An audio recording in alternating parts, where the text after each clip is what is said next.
мо мегӯем ки барои кӯдаконе ки нав таваллуд шуданд то 6 моҳагӣ танҳо шири модар лозим аст. Бояд мо аз як қошуқча сар кунем.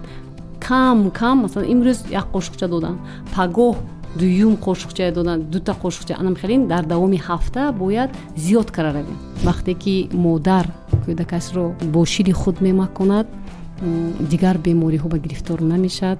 ғизои иловагӣ додан лозим аст, чунки қувватнокии шири модар аллакай ба инкишофи кӯдак намерасад.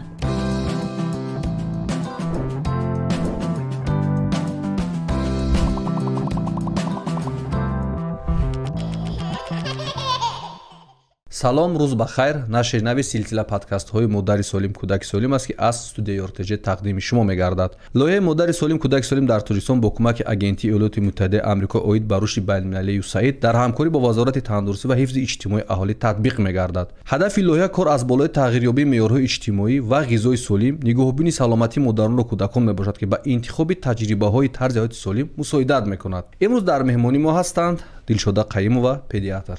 салом, ба барнома хуш омадед. мехостам суҳбатро аз ин ҷо оғоз кунем ва суоли нахуст ин бошад ки чаро 1000 рӯзи аввали ҳаёти кӯдак барои саломатии ӯ хеле муҳим аст? ассалому алайкум. бисёр саволи хуб додед. дар ҷумҳурии мо барномаи миллии коммуникатсионии 1000 рӯзи аввали ҳаёти кӯдак дар ҷумҳурии Тоҷикистон барои солҳои 2020-24 таҳия гардидааст ва дар давоми 4 сол ҳамин барнома дар ҷумҳурӣ кор карда истодааст. барои чӣ лозим аст ин барнома ва барои чӣ мо таҳия кардем ин барномаро? барои он ки ин барнома дар бар мегирад кӯдаконе ки дар давраи ҳомиладории зан, яъне аз бордоршавии зан ва то 2 солагии кӯдак. яъне ин барнома рушди инкишофи кӯдакро дар ҳамин марҳила нишон медиҳад. мақсади барнома аз он иборат аст ки рафтори модарон, волидайн ва шахсони нигоҳубинкунандаи кӯдакро оиди ғизо, оиди нигоҳубин, оиди нигоҳубини худи модар дигаргун созад. чаро дар ҳамин лоиҳа ва махсусан бисёр вақт ҷиддӣ мегиранд ё ишора мешавад ки ҳамин ширдиҳӣ дар моҳҳои аввал бисёр дар ҳаёти кӯдак муҳим аст ва чаро сар ин мавзӯъ бисёр ҷиддӣ таъкид мекунад? барои он ки меъдаи рӯдаи кӯдаки навзод танҳо шири модарро ҳал карда метавонад. ин барои он ки табиат чунин сохтааст. аз ин лиҳоз мо мегӯем ки барои кӯдаконе ки нав таваллуд шуданд то 6 моҳагӣ танҳо шири модар лозим аст. ҳаво аз сабаби ки гарм аст, мо мегӯем бисёри модарон мегӯянд ки кӯдакам ташна мемонад ва кӯдакам бояд об диҳам. ин нодуруст аст, барои он ки шири модар бисёртар аз об иборат аст ва кӯдак дар ҳолати гармии ҳаво ҳам ташна намемонад. дар бисёр ҳолатҳо модарон бисёр саросимавор мехоҳанд ки ба кӯдакон хӯроки иловагӣ диҳанд. ҳаминҷа мо чӣ хел муайян карда метавонем, чӣ хел фаҳмида метавонем ки кӯдаки мо ба хӯроки иловагӣ аллакай омода аст, яъне метавонад хӯроки иловагиро қабул карда? кӯдаки солим аз 6 моҳагӣ бояд ғизои иловагӣ гирад.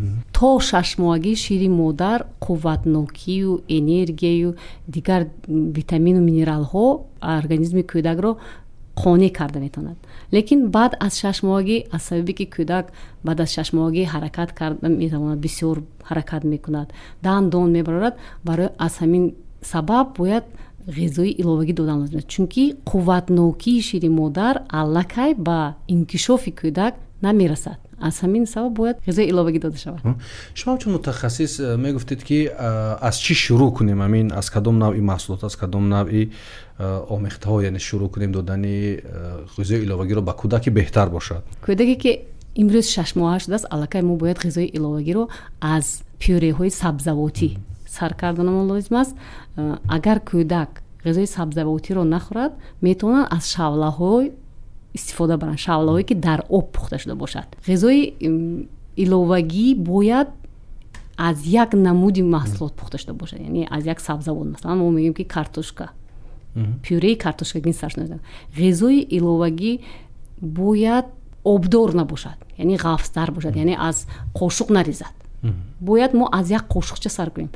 кам масалан имрӯз як қошуқча додам, пагоҳ дуюм қошуқча додам, дута қошуқча анамхелин дар давоми ҳафта бояд зиёд кара равем. برای فهموندن یعنی فقط همین وقتی که شروع میشه فقط همون از یک محصول و چگونه محصولات دیگر رو بعضی ایلوا میکنن نادرست است، یعنی در همون غذا از چند محصول تر کردن برای چه از یک محصول محصول برای اون که وقتی که کودک غذای اولین رو قبول میکند ممکن به ارگانیسم وای یگون аллергия یا یگون دیگر تاثیرات رسوندنش ممکن. از همین سبب ما میگیم که برای فهمیدن اول از یک کمپانی سر کنیم، یعنی از یک نمود سر میکنیم. گفتم که اگر از یک قاشقچه سر میکنیم در دوام یک هفته دادن باز بعد دویم هفته بالاتر شما سبزی همراه کردن میتونید. لیکن وقتی که غذای ایلوگی همراه کردید حتما برای فهمیدن که یگون تاثیری زید نشون داده است یا نه ما باید اخلاقش به نگاه کنیم، پوستی بدن کودک به نگاه کنیم که همین تاثیری همین غذا چی است، تاثیر رسونده است. بعد اگر یگون دونچه نبرآورده است، یگون سرخی نبرآمده است یا در اون راه نشده است کودک، ما میتونیم دوام تیم در دوام یک هفته بعد از یک هفته بعد آهسته دیگر نمودی سبزیجات وارد میکنیم همین پیوره با. کدام نوع محصولات رو با کودک دادن ممکن است، یعنی لازم نیست، این مشخص است؟ اگر ما گیریم فرض کنید 6 ماهگی شما گفتید که خوراک ایلوا میکنیم، ایلوا شروع میکنیم، همیشه کدام نوع محصولات رو دادن ممکن نیست با کودک، یعنی مشخصا با کودک نمک دادن ممکن نیست در همین حالت. در 6 ماهگی شیرینی ممکن دادن نه، شکلات، همون چیزای شیرینی ممکنه. در کودکان تا 2 ساله هم ما باید محصولات شیرینی ندیم، بسیارتر ندیم. برای چی؟ برای آن که در زبان کودکان پیستانچه های مخصوص هستند که و یا همون مزه رو قبول میکنن و پیستانچه‌ای که مزه شیرینی رو به شیرینی جواب میدهد تیز در کودکان خردسال و انکشافش تیزتر میشه نظر به پیستانچه های دیگری که شوری و تندی و دیگر رو قبول میکند. تلخی رو این بسیارتر شیرین از همین سبب تیز عادت میکند کودک، از این که وای تیز مغز سر به جعبش میکند و میکند. برای همین ممکن نیست است برای عادت نکردن کودک. در سالهای اول حیات کودک چقدر و چگونه باید خوراک بدهیم؟ مقدار قطعی اگر تا 6 ماهه گیریم و باید تنها شیرین مادرش میخواد. شیرین مادر از روی طلبات کودک است. مثلا کودکی که تولد شده است حجمی معده اون برابر است، یعنی حجم گنجایشش برابر است با اولوچه گیلاس. کودکی تولد شده است. کودکی که روزی دوم علکای مقدارن کلون میشد، یعنی وای قریب 1 برابر کلون میشد، برابر میشد با 4 ماه. 7 روز با وای برابر میشد با ابریکوس کلون، زردولوی خورنی کلون درش. در 1 ماهگی علکای کلون میشد وای برابر است با تخم مرغ. دیدمی گنجایش کم. 1 هفته 1 روزی که تولد شد 5 یا 5-7 میلی لیتر گنجایش دارد. علکای در 1 ماهگی از 60 تا 180 میلی لیتر گنجایش دارد. دید در دوام 1 ماه چقدر کلون میشد. لیکن در حاضر یک مشکلات دارد سوهای تندرستی. در بسیاری مادران میگن که شیرم کم است، علکای روزی دوم روز سیوم غذای سنی وارد میکنن. از همین سبب من میخوام باز قید کنم که معده کودک همون شیر فله با مطابق کرده شده است. یعنی فله کم، روز 1 که مادر تولد میکرد شیر فله کم است و همون مقداری که از سفیده بوی است همون مقدار به همین ارگانیسم کفایت میکنه. اینه که شکایت میکنه شیرم کم است، این از چیز روانی است یا که مثلا خصوصیت چی دارد که چیکار میکنن بعد مثلا بسیارتر غذای سنی میتین میگن که شیرم ناومده است. لیکن این فیزیولوژی است. زن که تولد کرد شیر اول فله میآید تا 3 روزه، بعد از 3 روز بعد میبیاد شیری دیگر، یعنی شیری از فله تازه شده شیری اساسی میبیاد. بعد уже بعد 3 روز اگر شیر بسیار میرد و بعد کودک باید همون شیر قبول کنه. یک از مشکلات دیگر این همون حساسیت الرژی است. ما چطور فهمیده میتونیم معین کرده میتونیم که کودک ما از چه نوع محصولات‌های الرژی دارد؟ من در باره غذای ایلوگی گفتم که وقتی که غذای ایلوگی یگان غذای برای پیشگیری کردن یا دریافت کردن همین الرژی، یعنی معین کردن الرژی، ما باید وقتی که غذای اول میتیم باید از یک کمپانی تا سرکار آهسته وارد کنیم، بعد فهمیم. ممکن بعضی کودکای ما سرخی با الرژی دارن، سبزی سرخ دادن نمیتونید. وقتی که سیب همراه میکنیم ما باید از سیب سرخ سر نکنیم. бояд аз себи сабз сар кунем ки аллергия натиҳад кӯдак. барои ҳамин ҳар ғизое ки ворид мешавад баъд аз 6 моҳагӣ бояд мо якум бинад модараш бафаҳмонем ки бадани кӯдака бинад ягон донача набаромадааст, баъд ахлоташа бинад, дигар гуна шавад. тавсия маслиҳати шумо барои ҳамун модароне ки дар ҳамун кӯдак гуногун кунанд, яъне фоидано кунанд ғизоро чи аст, яъне чӣ гуна тавсия медиҳад тип? ғизои кӯдак якранг набояд бошад. бояд кӯдаке ки дар синни масалан то 1 сола аст, масалан имрӯз кӯдаки мо 1 сола шуд, вай бояд дар як рӯз 3 маротиба аз дастархони оила бояд хӯрад. баъд аз 1 солагӣ боз 3 ғизои иловагӣ, ҳамагӣ ҷамъ 5 маротиба ғизо хӯрданаш дар кор. ҳар як ғизои вай бояд гуногун бошад, яъне дар таркиби вай ҳам мева бояд бошад, ҳам маҳсулоти ширӣ бошад ва ҳам сабзавоту гӯшту маҳсулотҳои гӯшти бояд бошад. дар аввали суҳбататон дар бораи намак гуфтед. ҳамин назорати истеъмоли шакар ва намак дар кӯдакон чаро ин қадар муҳим аст? барои чӣ? барои он ки кӯдакони мо бозгашта мерем ба ҳамон забони кӯдак. вақте ки намак истифода мебаред вай бо шӯрия бисёртар қабул кара метавонад, шириниам дигар маҳсулота баъд қабул намекунад. вақте ки мана кӯдаки баъд аз 6 моҳагӣ то 1 сола 2 сола ва ё ки бисёр шириния хӯрдан, турушия хӯрда наметавонад, дигар маҳсулота намехӯранд.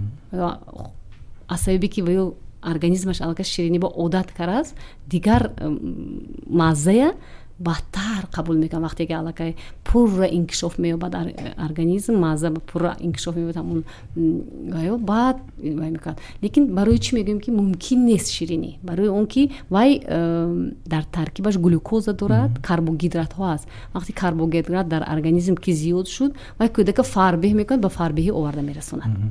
фарбеҳӣ барои кӯдаки мо лозим нест, чунки вақте ки фарбеҳ мешавад ва вақте бисёртар бемор мешавад. аз кадом давра ба кӯдак об додан мумкин аст ва кадом навъи бо нӯшокиҳо ки бисёро нӯшокиҳои гуногун медиҳанд ба кӯдак? 6 моҳагӣ мо метавонем об диҳем, чой додан мумкин нест то 5 сола.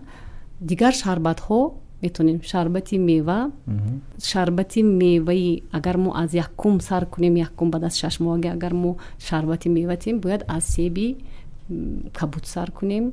метавонем баъди вақте ки ба меваи себи кабуд ягон хел донача набаромадааст, аллергия надодааст, ахлоташ дигар нашудааст, метавонанд гузаранд ба шарбати сабзавотӣ, яъне сабзигин. бисёре аз модарон ҳастанд ки дар баробари ҳамин шир додан ба кӯдакон кӯшиш мекунанд ки витамин бидиҳанд. оё барои ҳамин кӯдакон иловаи витаминҳо ниёз доранд кӯдакон ё лозим аст, лозим нест? агар кӯдак солим бошад ба ӯ лозим нест. метавонад ҳамон витамину микроэлементҳоя бо ёрии ғизо гирад, агар ғизо солим бошад. барои ин ҳатман ғизои солим аст. бояд чхеле ки ман гуфтам, бояд дар як рӯз кӯдак ҳам мева истеъмол намояд, ҳам маҳсулоти гӯштӣ, ҳам маҳсулоти ширӣ. чаро ин суол додам, чун дар ҳамин мағозаҳо супермаркетҳо ҳам иловаҳо бисёр зиёд ҳастанд, иловаҳои гуногун аз себу, намедонам банану анору, ҳамин хел қутиҳо ҳастанд ки онҳо модарон мегиранд, ё дар шир омехта мекунанд, ё дар хӯрок омехта мекунанд. фоида дорад, зарар дорад, чи аст? кӯдак ба иловаҳои витаминдор ниёз дорад ё не? ҳамин кӯдаке ки дар рӯзи 1000 рӯзи аввали кӯдак ки мо суҳбат дорем. дар барномаи 1000 рӯз қайд шудааст ки ба кӯдаконе ки норасогии ғизоӣ доранд бояд иловаи микронутрентҳо бояд дода шавад. яъне кӯдакони мо бо ғизо ҳамин микронутрентҳои қабул карда наметавонанд. ҳама вақт ғизои солим ки намегиранд, ҳамон микронутрентҳои қабул карда наметавонанд. кӯдаконе ки аз вазнашон камтар бояд иловаи микронутрентҳои қабул намояд. лекин дар ҷумҳурии мо барои кӯдаконе ки аз 6 моҳа то 5 сола махсус иловаи микронутрентҳо тақсим карда мешавад, номаш спринклс. метавонанд аз он истифода кунанд, ягон мушкил надорад? аз он истифода барад. дар додани ғизои кӯдакон бештар ба кадом хатоҳо роҳ медиҳанд ва чӣ тавр бояд ин ҳамин реҷаро дуруст риоя кунанд модарон? бисёртар модарони мо, як қисми модарони мо фикр мекунанд ки шири ман барои кӯдакам мерасад, барои ҳамин ваё то 1 солагӣ ягон ғизои иловагӣ намедиҳад. дигар қисмашон фикр мекунанд ки вай гӯшна мондааст, бисёртар тезтар сар мекунанд. лекин чиқеле ки дар боло қайд кардам, агар кӯдак солим бошад, агар вай бемор бошад, вай табобаташ дигар ва маслиҳаташ ҳам дигар мешавад. мо дар ин ҷо фақат танҳо дар бораи кӯдакони солим суҳбат дорем. Кӯдаки солим бояд аз 6 моҳагӣ сар карда бояд ғизои иловагӣ гирад. ғизои иловагӣ бояд хеле ки ман қайд кардам аз қошуқчаи кам сар карда, баъд аз ҳар моҳи оянда давом мекунем. Мо яъне кӯдаки мо имрӯз 6 моҳа шуд, бояд мо пюреи картошка тем то 7 моҳагия. Яъне дар давоми 7 моҳагӣ, яъне 4 ҳафта мо бояд ҳар ҳафта ворид кунем як намуди сабзавота. Баъд аз 7 моҳагӣ аллакай мо метавонем дар 7 моҳагӣ ба ин кӯдаки мо шавла тем. Лекин боз мегӯям, агар баъзе кӯдакони мо ҳаст ки ғизои пюреи сабзавотӣ намехӯранд, метавонанд ва ё сар кунанд, аз шавла сар кунанд. Метавонанд баъд дуюм 7 моҳагӣ пюре сар кунанд. ҳаст ҳолатҳои дар амал дида мешавад. Агар аҳамият дода бошед, ҳам таги табақ шира мемонад ку ба кӯдак медиҳанд. Ҳамин чи аст масалан? Зарар дорад, фоида дорад? Чӣ хел аст ҳамин? Бисёр аст дар ҳамин деҳо ки мо мебинем, зиёд ҳамин ҳодиса аст. Ҳамин ҳолат ҳаст. Манам бисёр дидагӣ. Якум бор вақте ки рафтам, мо гуфтан шираи авқот, ман фикр кардам ки ягон чи вай мекунад, шираша хорид мекунад, баъд мегӯям ки мебахшед шираш чӣ хеле мешавад. Гуфтан ки ҳама табоқ мехӯрад, баъд аз табоқ мондагиша мо ин кӯдак метем. Ин номумкин аст. Барои чӣ? Барои он ки кӯдак бояд чӣ қадар миқдор дошта бошад. Яъне барои ҳамин мо мегӯем ки алоҳида як зарф гиред ки мо фаҳмем ки ҳамун миқдора хӯрдед. Шумо савол доштед ки кӯдак чӣ қадар хӯрад. Бояд кӯдаке ки баъд аз 6 моҳагӣ бояд вақте ки сар мекунанд аз 50 то 100 миллилитр, баъд оҳиста зиёд мешавад то 250-300 миллилитр кӯдаки то 1 сола хӯрданаш дар кор. Аввала вақте ки аз табақ камакак метиҳанд ва намедонед вай чӣ қадар мехӯрад. ҳамун миқдора хӯрд, нахӯрд. Бо баъзеҳо аз ҳамун равғани ош аст ки мегӯянд меъдааш дард накунад, гуфтан хеле роиҷ аст. Ин нодуруст аст. Аз он вай метиҳанд. Чӣ тавр мо мефаҳмем ки кӯдаки мо камбуди ғизо дорад? Барои муайян кардани камбуди ғизо, кӯдаке ки таваллуд шуд, аз 1 моҳагӣ сар кард то 1 солагӣ бояд ҳар моҳ барои чен кардани вазну қад ба муассисаи тиббӣ муроҷиат бояд кунад. Баъд аз 1 солагӣ ҳар 3 моҳ то 3 солагӣ, баъд аз 3 солагӣ ҳар 1 сол ба 1 маротиба то 5 солагӣ бояд вазну қади кӯдака чен карданда кор. Баъд дар муассисаҳои тиббӣ мо махсус ҷадвалҳо дорем ки аз рӯи ҳамун лоғарии кӯдака муайян мекунад. Ба ҳамин мавзӯи монанде ки дар ин воситаи ахбори омма зиёд шунавида мешавад ки дар байни мардум ҳамин норасоии ғизо мегӯям. Бисёр чист аз нигоҳи шумо норасоии ғизо? норасоии ғизо ин нарасидани ҳамун микроэлементҳое ки зарурӣ аст ба организми кӯдак, анамин норасогӣ мегӯям. Яъне кӯдак ғизо мехӯрад, ай сер мешавад, лекин ҳамун микроэлементҳоя аз ҳамун даруни ғизош гирифта наметавонад. Яъне ғизои нодуруст мехӯрад. Он кӯдакое ки лоғар ҳастанд аз ҳисоби вайроншавии ғизо ё нигоҳубини нодуруст сабабаш.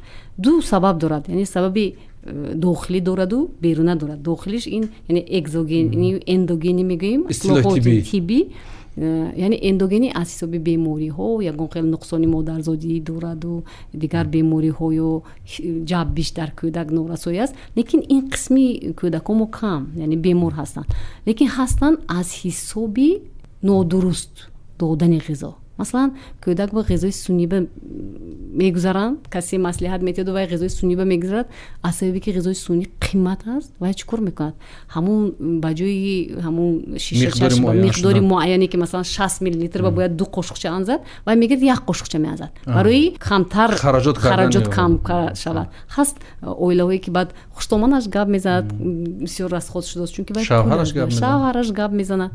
Аз ҳамин сабаб ё ҳаракат мекунад ки ҳамин модар кам тияд. Баъд мерад лоғарии кӯдак ба оварда мерасад. Дигар ҳолат аз сабаби надонистани ғизои сунъию ғизое ки мутобиқ карда шуда ё мутобиқ накарда шуда метиҳанд. Яъне бозоро ба ширҳои қоқе ки лингчаба мефурӯшанд, ҳамуна истифода мебаранд, ё ремаксу ки барои кофе разбавлени истифода мебаранд, ки барои кофе сливки. Ҳамуна истифода мебаранд, ё фикр мекунанд ки ин ғизои мутобиқ карда шуда, яъне ғизои сунъӣ аст. Дар охир мехостам бигӯед ки ҳамин камвазнӣ ва норасоии ғизо ба кӯдак ва оянда як ҷомеа чӣ оқибатҳо дошта метавонад? Кӯдаке ки камвазн аст ё лоғар аст, тамоми организмаш хурд мешавад. Яъне ҳам мағзи сар, ҳам дилаш, ҳам дигар аъзои дохилаш хурд мешавад. яъне ки вай хароб шудааст, майда шудааст.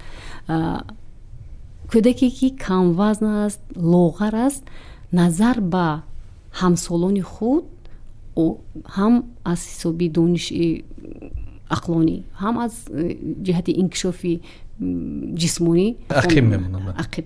яъне дар ҷомеа аллакай ин кӯдакҳо дар вақти дарсхонӣ суст мехонанд. оиди фикрронишон, яъне санҷишҳои тестӣ назар ба кӯдаке ки ғизои солим хӯрдааст оқиб мемонад. ин афсурдагӣ доранд, дониш кам қабул мекунанд ва вақте ки вай норасогии ғизоӣ дорад, вай аллакай камхунӣ дорад. вақте ки камхунӣ дорад, аллакай мағзи сараш ба ҳаво намерасад, яъне гипоксия мешавад, парошонхотир мешавад, суст мешавад, беҳол мешавад.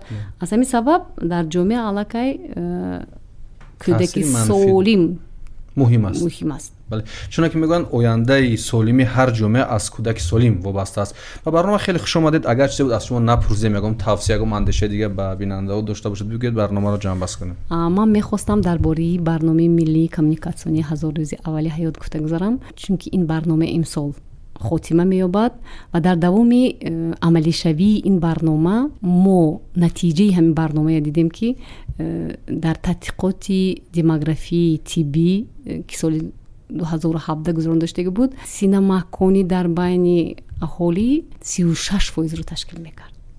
аллакай соли 2023 тадқиқоти демографии тиббӣ нишон додааст ки соли 23 нишон додааст ки ба 41% зиёд шудааст. яъне барнома таъсири худашро яъне дошт, таъсири худро расонид. яъне аллакай волидайн, модарон, шахсоне ки нигоҳубинкунанда ва дар охир худи оила аллакай фаҳмид ки бояд рафторашона иваз кунанд оиди синамаконӣ. лекин боз мо барномае бояд давом диҳем. дар ин мо дар 41% инам хеле кам аст ҳоле барои мо боз мехоҳем ки ина фоизашро баландтар кунем.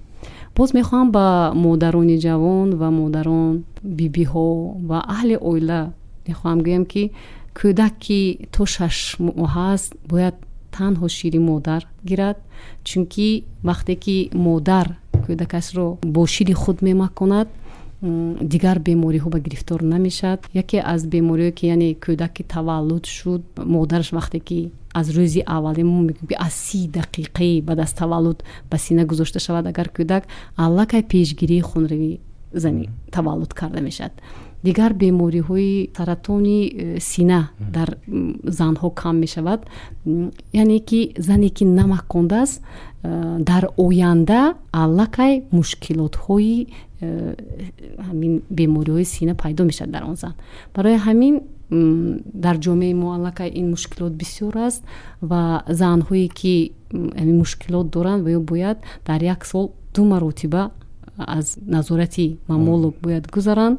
ва боз мехоҳам гӯям ки кӯдакҳо бояд ғизои иловагӣ гиранд, чунки барои инкишофи ҳам рӯҳии ақлонӣ ва ҳам инкишофи ҷисмонии онҳо ғизои иловагӣ хеле муҳим аст. ва ин барнома аз сабабе ки кӯдакони то 2 сола гирифта буданд, боз бо мо марҳилаҳо ба тақсим карда будем. яъне кӯдаки зани ҳомила бояд чӣ кор кунад, кӯдаки то 7 рӯза чӣ кор кунад, кӯдаки то 7 рӯза ки мо чӣ қадар чӣ кор кунем. баъд чил дорем, то чила аз 7 рӯз то чила чӣ кор бояд модарон кунанд, яъне тағйири рафтор кунанд. мо ҳастанд чилба мебарану занак ба тухма метиҳанд, набот метиҳану вай занак баъд аллергии кӯдак сар мешавад. ва баъд дигар тақсим кардем то 6 моҳ, яъне 6 моҳ мо бояд аҳамияти танҳо шири модар ба ки кӯдак танҳо шири модар гирад. баъд ғайр аз вай баъд кӯдаконе ки то 2 сола ҳастанд, мо бояд боз дар ин ҷо қайд кардам мехоҳам ки кӯдаконе ки таваллуд шудану аз рӯзи аввал бояд вайкати суҳбат кардан дар кор. яъне бояд мо инкишофи ақлонии ҳамин кӯдак ба аҳамиятем, вайкати бисёртар гап задан дар кор, вайкати бозӣ кардан дар кор. бисёре мегӯем ки намефаҳмад ин кӯдак, лекин кӯдак аз батн ҳама чиро мефаҳмад. ташаккур зиёд. ёддораш ки дар суҳбат бо мо будам педиатр Дилшода Қаюм ва ман фикр мекунам ки маслиҳатҳои ҷолиб буд ва он ки мо як ҷомеаи солим бихоҳем, як ҷомеаи ояндадор бихоҳем, бояд чунин тавсияҳоро гӯш бидем ва ба тавсияҳои табибони худ амал кунем. ёддораш ки силсила подкастҳои модари солим ва кӯдаки солимро аз Йортеҷе тамошо мекунед. то барномаҳои дигар ҳамроҳи мо бимонед.